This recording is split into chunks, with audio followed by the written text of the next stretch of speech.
Bienvenidos a esta pequeña presentación de la historia del dibujo y en esta ocasión vamos a ver lo que es la transición del siglo XIX al siglo XX, que es un periodo muy interesante, es un periodo que va a ser el germen, el origen de lo que actualmente es pues la sociedad en la cual vivimos, ya no solamente en Europa y Occidente, sino prácticamente a nivel global. Primero, el siglo XIX como tal, eh, podríamos decir que si bien empieza pues en el año de 1800, la verdad es que va a irse construyendo un poquito desde antes, ¿no? Desde las expansiones napoleónicas, lo cual va a generar unos de los primeros esfuerzos, digamos, de integración europea con ya de la europea moderna, ¿no? Porque pues hay quienes hablan del Imperio Romano y del Imperio, eh, del Sacro Imperio Romano Germánico, pero en realidad ya de la Europa moderna,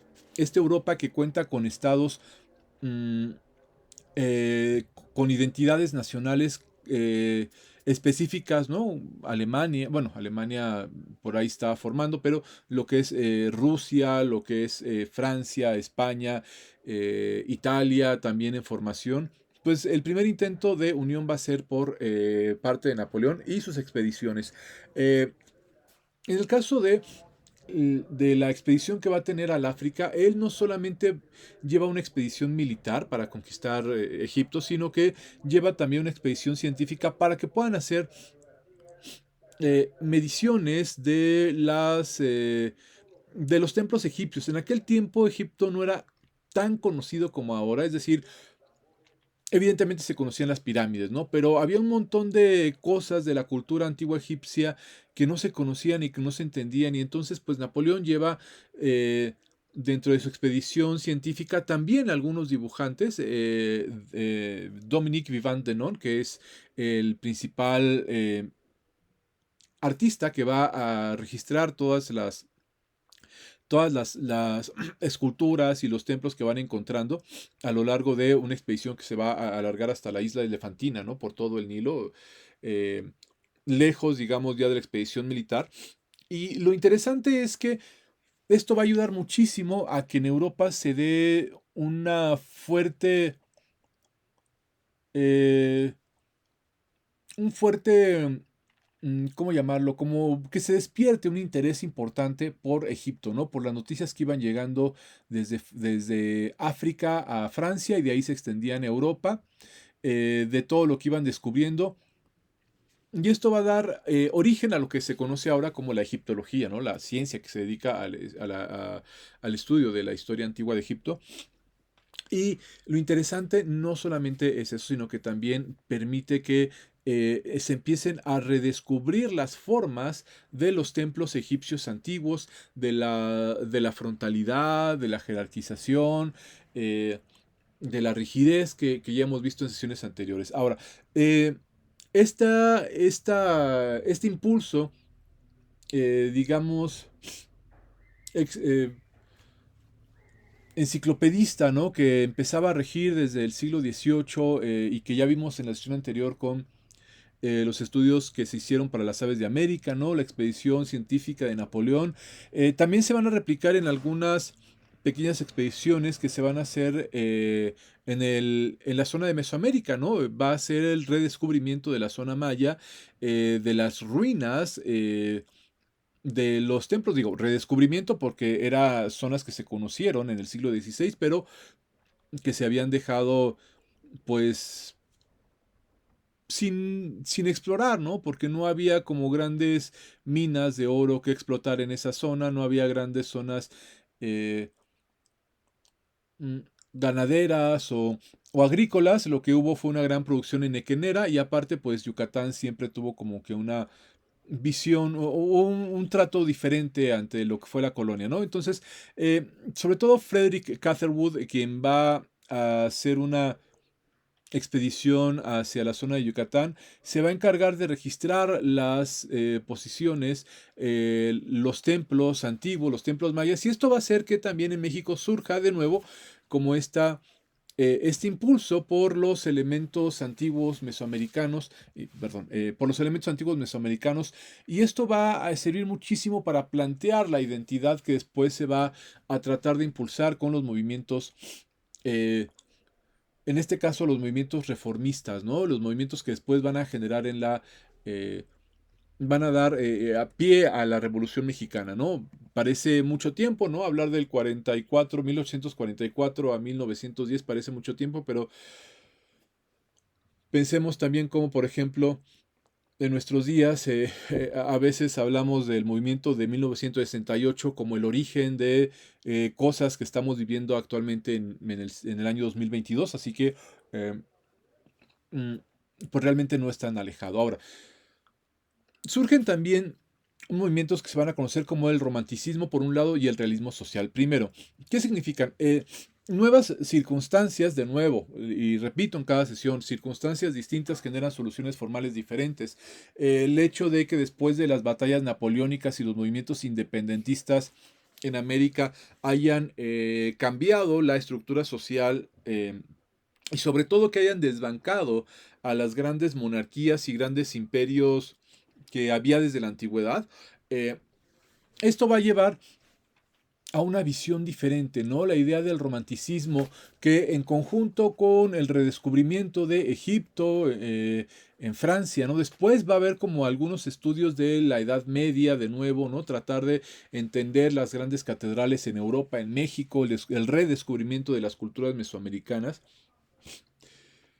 Esto hace que exista una especie de idealización de la identidad, idealización de lo que son las capacidades humanas, porque para nosotros nos parece actualmente, ¿cómo explicarlo? ¿No? Estamos tan acostumbrados, sobre todo en México, como que a ver pirámides, vamos al centro y están las ruinas del Templo Mayor, sabemos de Teotihuacán y todo el mundo hemos pasado a lo mejor por ahí, por el metro no sé, por el metro Pino Suárez, donde está la pequeña pirámide en el centro, y Cuicuilco en el sur, ¿no? México está lleno de pirámides y no sé, es como que muy común, pero en el siglo XIX, piensen que eran personas que estaban acostumbrados a que las grandes construcciones, los grandes logros de la humanidad, eran estos edificios de 4 pisos y de repente empiezan a descubrir grandes pirámides que miden 300 metros de ancho, ¿no? Grandes acumulaciones de tierra que hubieran requerido miles o cientos de miles de trabajadores para haberse realizado. Entonces quedan maravillados. Viene una especie de asombro acerca de la antigüedad y eso va a llevarlos a tener una idea del romanticismo, ¿no? La idea de eh, idealizar la antigüedad, idealizar eh, eh, pues las ideas y las estructuras antiguas, ¿no? El caballerismo, el romance antiguo, etcétera. Ahora, eso va a hacer que exista una especie de ensimismamiento eh, idealizante también por parte de los artistas y de los dibujantes, lo cual empieza a generar algo que no habíamos visto hasta ahora. Y es que vemos como estos pequeños detalles de variación de formas, del lugar en donde se colocan ciertas manchas, de la manera en la que se hacen los trazos, empieza a dejar de parecer como un defecto y empieza a ser entendido como un acierto y se va a empezar a desarrollar algo que conocemos como el estilo. Es decir, si un dibujante hace las caras o las cabezas más pequeñas, como por ejemplo John Constable, y las manos muy grandes, ya no se toma como un error, sino se toma como su estilo, su individualidad, su manera de expresarse. Si alguien hace algún dibujo de forma rápida, de forma muy simple, sin tomar atención a los detalles, ya no se cuentan como falta de trabajo, sino de nuevo como un estilo. Y esto va a estar representado en los dibujos. Eso es, digamos, el romanticismo. Por otro lado, vamos a ver que existen cambios en Europa, cambios sociales importantes, bueno, en realidad en el mundo, pero se notan mucho más en Europa porque pues son países más pequeños, ciudades más pequeñas que las que se pueden hacer en América, por ejemplo, o en Asia.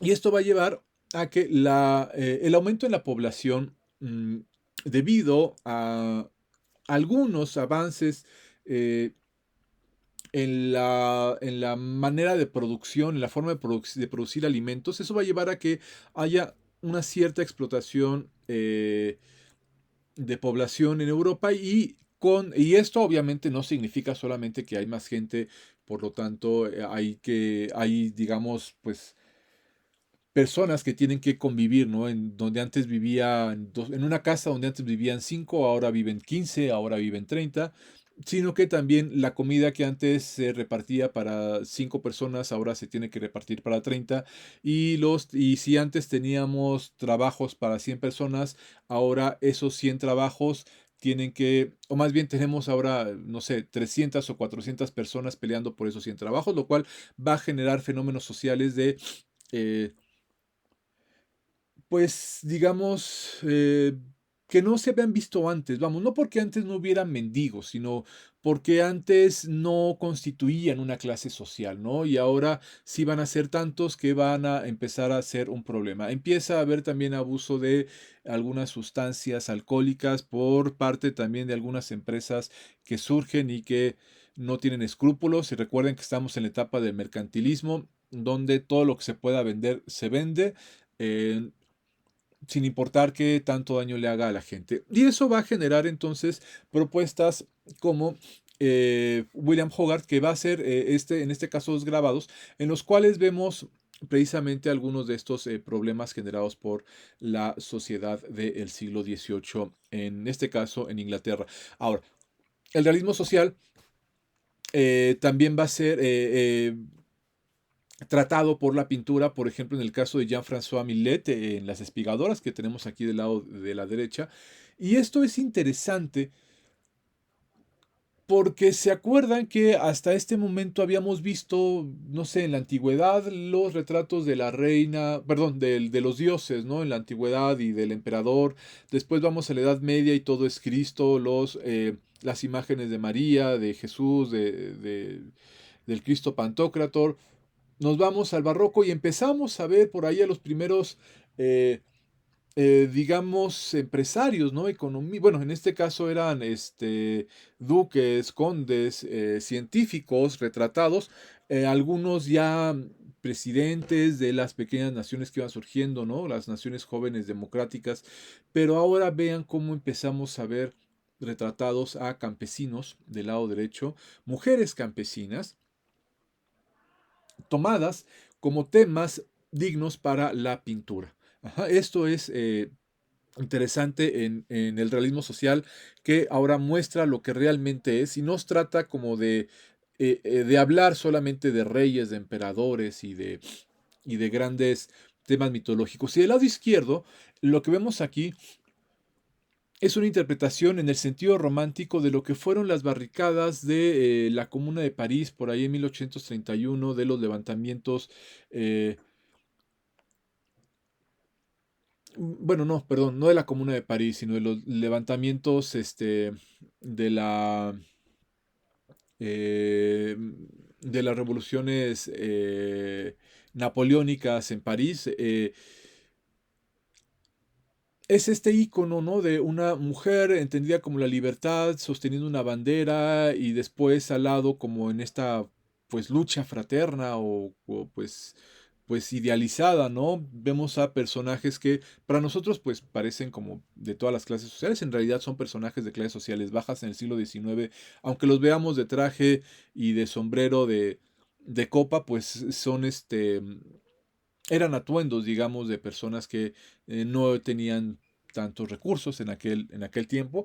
eh, y esta imagen va a ser repetida por muchísimas obras y va a ser idealizada. Incluso México, por ejemplo, pues tenemos, o se tenía hace tiempo en los libros de texto, la imagen de la patria como una mujer eh, con el pecho desnudo y con una bandera. Ahora, realismo social, romanticismo van a tener un sentido crítico muy impactante, muy importante, generando también eh, el nacimiento de lo que es la caricatura política. No solamente por las consecuencias de esta nueva realidad, sino también gracias al avance de los medios de impresión que van a generar la posibilidad de tener publicaciones que se vayan haciendo periódicamente, pero ya no solamente como antes los pasquines, ¿no? Que se hacían una vez cada 15 días y se repartían con algunos textos, sino ahora casi semanales con imágenes e incluso en algunos casos de manera diaria. Y esto va a ser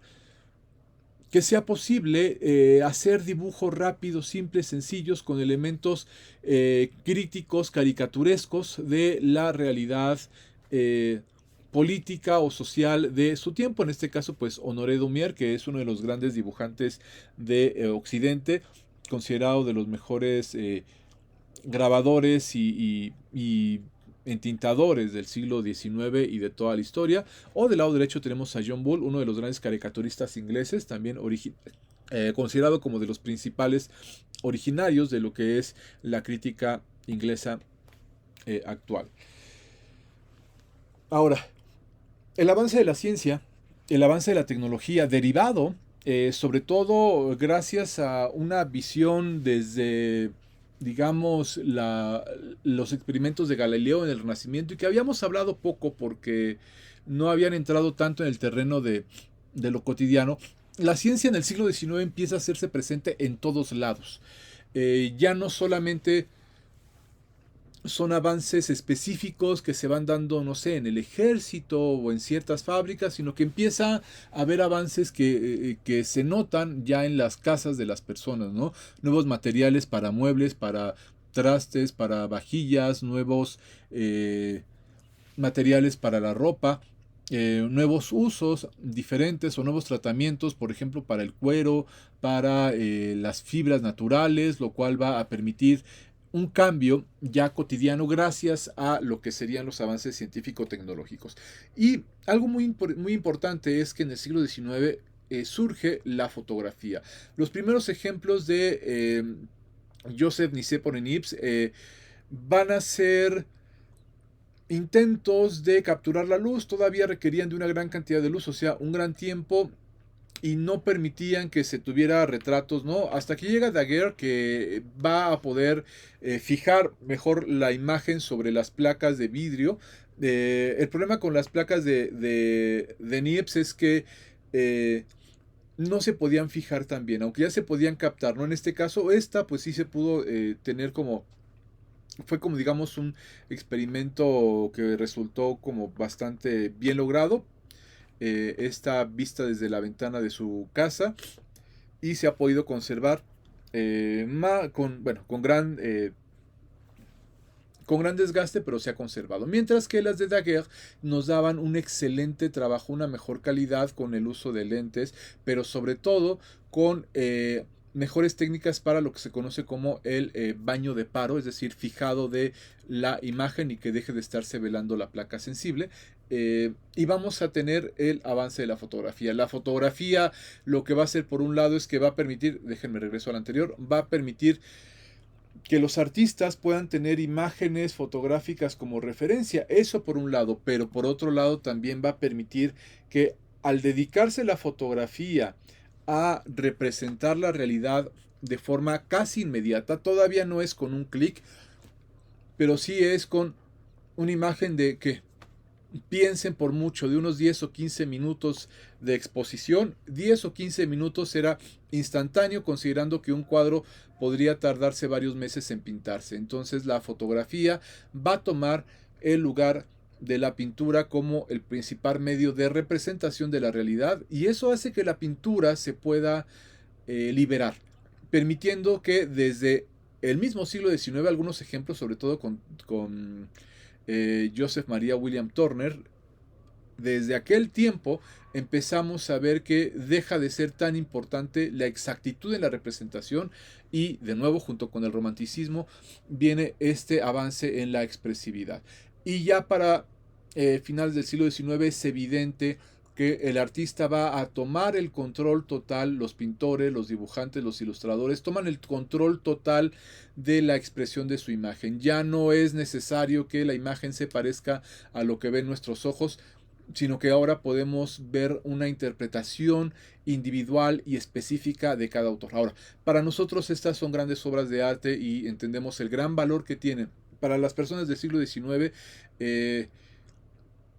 ver estas imágenes pictóricas, cuando ellas estaban acostumbradas a ver imágenes como, no sé, Napoleón en su caballo, como los grandes retratos de emperadores y de reyes, y que todavía se entendían como la gran obra de arte a las obras de Miguel Ángel, bueno, de Miguel Ángel, sí, Da Vinci no fue tan reconocido hasta el siglo XX, pero de Miguel Ángel, de Rafael Sanzio, por ejemplo, y de repente llegan por aquí Claude Monet haciendo un montón de manchas, Vincent Van Gogh con un montón de pinceladas todas raras y aparte con colores que ni siquiera se parecen a los que vemos, con formas rígidas, todas dispersas por la obra.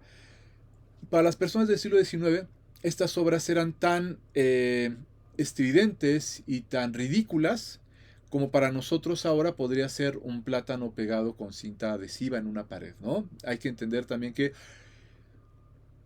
el gran avance del arte de aquel tiempo no fue como bien apreciado por todos. Tuvo que pasar bastante tiempo para que esto se permitiera hacer. Y bueno, ahora sí, estamos ya en el pleno desarrollo de lo que es la búsqueda del estilo, del lenguaje propio. Ya no importa la representación y en este caso vemos imágenes como de Antonio Casanova y Storage, que está más preocupado por encontrar un estilo, formas de representación diferente, o de Daniel Urrabieta Vierge. Estos ambos son ilustradores españoles, los cuales tienen pues más interés en que se note que están hechos con tinta, en que se note que hubo un pincel por ahí o que hubo un buril, bueno, no buril, sino una plumilla de tinta en su proceso de dibujo. Ya no es tan importante que sea idéntico a lo que se ve, es más importante lo que comunican.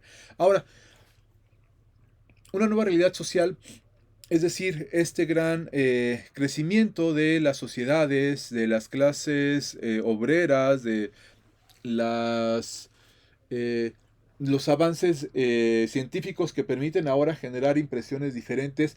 Y algo importante que no habíamos tratado tampoco, al haber más clases, al haber más personas que están peleando por los mismos trabajos, se empieza a ver como eh, una idea más de conciencia social, por llamarla de alguna manera, lo cual va a llevar a algunos avances, algunos pequeñísimos avances eh, en los derechos humanos, en los derechos, digamos, de los trabajadores. Algunos de ellos es como se entiende que las personas tienen derecho a divertirse.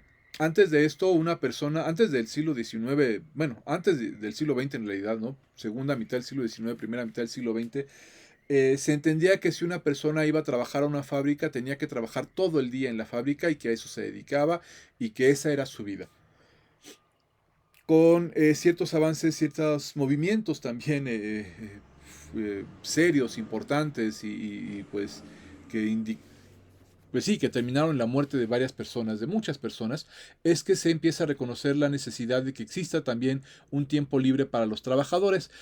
Y al abrirse esta brecha del tiempo libre, de repente tenemos una gran cantidad de personas que están buscando algo que hacer que no tenga que ver con su trabajo. Y empiezan a surgir grandes espacios de entretenimiento.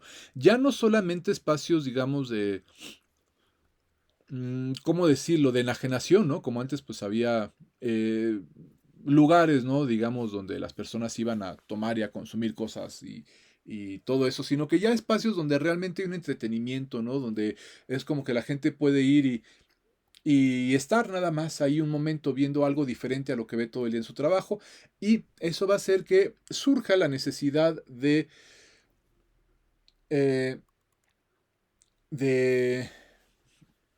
de, ¿cómo se dice? Perdón, se me fue la palabra, que surja esta necesidad para que las demás personas conozcan cuáles son estos espectáculos, de promocionar los espectáculos, y es ahí en donde empiezan a surgir carteles. El diseño de cartel va a ser el primer paso para que surja lo que en el siglo XX va a ser el diseño. El cartel retoma o toma los elementos de la pintura. Los dibujantes que empiezan a hacer los primeros carteles son realmente pintores y los van eh, a mezclar junto con algunos elementos decorativos provenientes de la arquitectura, que esto es fundamentalmente la idea del Art Nouveau. Así que, pues, el diseño surge como evolución del Art Nouveau. Y bueno, pues hasta aquí terminamos esta eh, parte de la historia del dibujo. Nos vemos la siguiente sesión, ya con la última parte que tiene que ver con el siglo XX y la época contemporánea.